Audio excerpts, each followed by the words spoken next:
maa ngi leen nuyu yéen waa 2A bi. ñu ngi lay fay bu di nuyu sama xarit Pa Assane Seck bu baax. jërëjëf Ahmed naka nga def.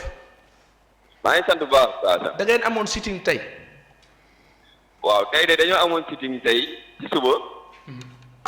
ñu joxewoon rendez-vous 7h30. mais man maa ngi nii ci yoon bi sax léegi la ma sama collègue yi wax ne ma police moo ñëw barricade foofu yëpp nee na kenn du ko sittingee. waaw mais xanaa di ngeen dugg ci entreprise bi liggéey. ah. xanaa di ngeen dugg ci entreprise bi dem liggéey. non dugguñu ci entreprise bi xam nga fi ñu daan defee suñu sitting bi rek ci buntu bi. waaw. léegi nag police dafa ñëw ne tey kenn du toog foofu. waaw d'accord soit léegi nga dugg ci biir wala nga ngeen jógee foofu. waaw léegi ma ne. waaw. man personnellement maa laa jox xalaat sama xalaat ak bopp. waaw déglu baax li ma lay wax. waaw. dugg leen kasi nekk ci seen bureau yi. waaw. ngeen joxante waxtu bu waxtu ba jotee ngeen fëggandoo table yi. c'est juste une façon de se révolter quoi c'est-à-dire mënuloo yor pancarte yuuxu mënuloo xeex mënuloo def dara on t'empêche de respirer dans ce pays-là toi qui habites ici c'est frustrant après ce sont des Sénégalais comme nous la ñuy manipuler on leur donne des ordres ñoom ñëw taxaw di jaay doole léegi dugg leen ci biir entreprise bi ngeen toog ne 10 heures tout le monde ñu dóor table yi pendant 30 minutes c'est une façon de râler quoi. C'est une très bonne idée. mais quel est le problème. C'est une très bonne idée on va le faire. mais xam nga tey jii paase lan moo ma jaaxal man. waaw. mooy léegi Sénégal ndax am na état ndax am na autorité. C'est la 5e fois. oui que Expresso di joxe kàddoom devant les autorités. ba si démb la ñu woowaat ne leen kaa leen signé. ñun démb la ñu waroon def sitting le matin. C'est le secrétaire général du ministre des Télécoms qui s'est déplacé en personne à 9h. ñëw fekk ñu biir Expresso ñaan ñu il nous a supplié au nom du ministre nañu bàyyi leen seen sitting bi ngeen rejoindre les bureaux aujourd'hui à 15h vous allez signer votre protocole d'accord devant la direction du travail et je dis que c'est la 5e fois ñu dem direction du travail à 15h Expresso ne s'est même pas présenté donc man léegi sama kàddu autorité yi laa xamatul ban njëriñ la am c'est la 5e fois que Expresso défie l'État ba pare léegi ñu envoyé ay policiers ñu empêcher de faire notre sitting. mais Ahmed. mais waaw. ci sama gis-gis ba gàtt. waaw. su ma juumul. waaw. état bu jëlee décision day def suivi. mais état xanaa lire loo communiqué monsieur le ministre bi le 23 août bi passé dañoo xëy la laaj mais Expresso ne li ministre wax yëpp ça ne me lie pas intéressé wu ma li ma neex laay def. waaw non je veux dire. oui moi oui. Ahmed. oui. sans prétention moi je suis pas d'accord qu'on me dise que non état bi dafa faible wala gars yi dañ ko respecté wul. l'état est complice en tout cas je parle des faits. non ma ne. mooy c'est la 5e fois Ahmed que l'état parle. Ahmed Expresso respecté wu ko. Ahmed. ça ce sont des faits constats. Ahmed je fais pas de jugement. Ahmed. oui. yaa ngi may dégg. waaw maa ngi lay dégg waaw. dama ne. waaw. li nga wax logique la. Uh-huh. mais ci cas de figure su état mënee def loolu mooy état bi complice la parce que police boobu buy ñëw état bi da koy yëg. bien sûr.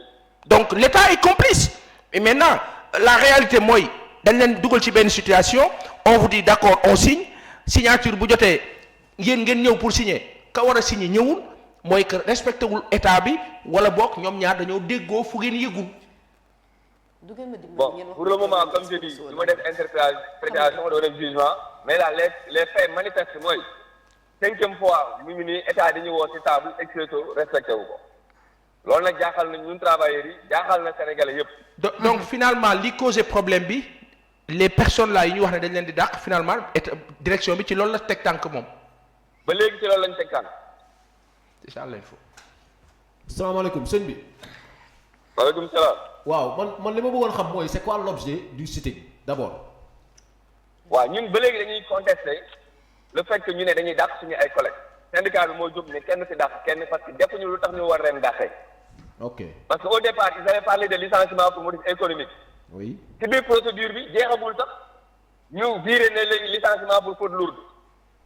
alors ministre bi intervenir na directeur général ARTP intervenir na directeur général du travail intervenir la ñëpp intervenir nañ ba ministre bi xëy génnee benn communiqué bi muy rencontré ñaari parties yi ba pare ne Expresso accepte de renoncer à toute procédure de licenciement des agents. Expresso accepte le déblocage des outils de travail de tous les agents concernés par les mesures de sanction. Loolu c'était depuis le 23 août. ba léegi Expresso nangul exécuter loolu nga xam ne wax na ko devant le ministre engagement yooyu mu jël. d'accord ci diggante bi amaat na ay rencontre au niveau de la direction du travail boo xam ne le secrétaire général du ministre moo ko dirigé. ñu jël fa ay engagement war a signer un protocole d'accord à 2 reprises woo nañu pour signer à 3 reprises d'ailleurs ba léegi Expresso nanguwul ñëw signer protocole d'accord bi. d'accord donc léegi ñun en tant que syndicaliste comme léegi xeex bi dafa déplacé wu ci autorités yi ba ñoom ñu ñaanoon ñu bàyyi leen seen manifestation ñun dinañ ko régler. Nous avons donné des rassurances, des assurances. Démb c'est le secrétaire général du ministre qui est venu dans notre bureau à 9h pour nous demander d'arrêter que le problème sera réglé l'après-midi. Mais ba léegi c'est pas réglé. D'accord. Ñun nag travailleurs yi on compte continuer nos actions syndicales. Sitting nag moo si gën a tuuti. léegi police ni ñu koy empêcher nii mais sitting moo si gën a tuuti. loolu ñu ngi tenir l'opinion nationale et internationale à témoin. D'accord. Sitting mooy li gën a tuuti ci li ñu mën a def. d'accord comprendre naa bu baax maintenant l'objet du sitting léegi su ma la comprendre direction Expresso dañu bañ a appliquer engagement yi ñu jëloon ci ministre bi. pour que vraiment problème bi mu jeex. C'est ça loolu la. est-ce que yéen par la suite vous avez aussi informé le ministre que kat Expresso engagement yi mu jëloon léegi ba fii defu ci dara est-ce que vous l'avez saisi officiellement. déggoo ma ne le secrétaire général du ministre est venu lui-même hier dans notre bureau pour nañu bàyyi le problème sera définitivement réglé cet après-midi. ok démb ci suba ministre bi am na benn forum bu mu nekk actuellement le ministre Yankhoba Diattara. Oui. Il a pris la parole ci seen benn confrère dans le journal Le 13h mu ne les partis sont revenus à de meilleurs sentiments et que cet après-midi ils vont signer le protocole d'accord démb la loolu démb mais pourquoi ba léegi mun ñu exécuter. loolu moom doy na waar. kon ça veut dire que le ministre yëg na ko. ñëpp yëg nañ ko. le respect des engagements moom problème la ci réew mi ba léegi Expresso est en train de faire de la défiance toutes les autorités sont au courant. maintenant qu'est-ce qu'il faut faire comme interdit nañ ngeen sitting foofu lan moo war a nekk le plan B pour yéen. bon actuellement ñu ngi dispersé mais on va regagner le bureau parce que sitting bi def ko ci mbedd mi ak def ko ci biir bureau bi yëpp benn la l'idée de Pa Assane est la bienvenue on va voir naka lañ koy appliquer aussi. D'accord. Merci Dia. Ahmed coupé na. oui Pa Assane. a ngi maa dégg. waaw maa ngi dégg waaw. 10 heures ba jotee na ñëpp fëgg table yi 10 15 20 minutes. incha allah. jërëjëf. D'accord. Merci. Merci monsieur Dia xam naa ni du ñàkk ñu jot ko balaa émission bi di jeex. waaw ayca nga mooy ma foofu rek gis nga li mu wax nii.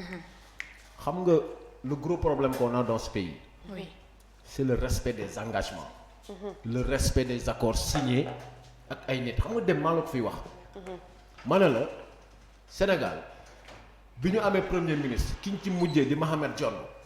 les acteurs amoon nañ ay interlocuteurs yu valables démb rek laa la ko wax démb fii. Comment se fait-il que un ministre de la République pour ne pas le nommer Yankhoba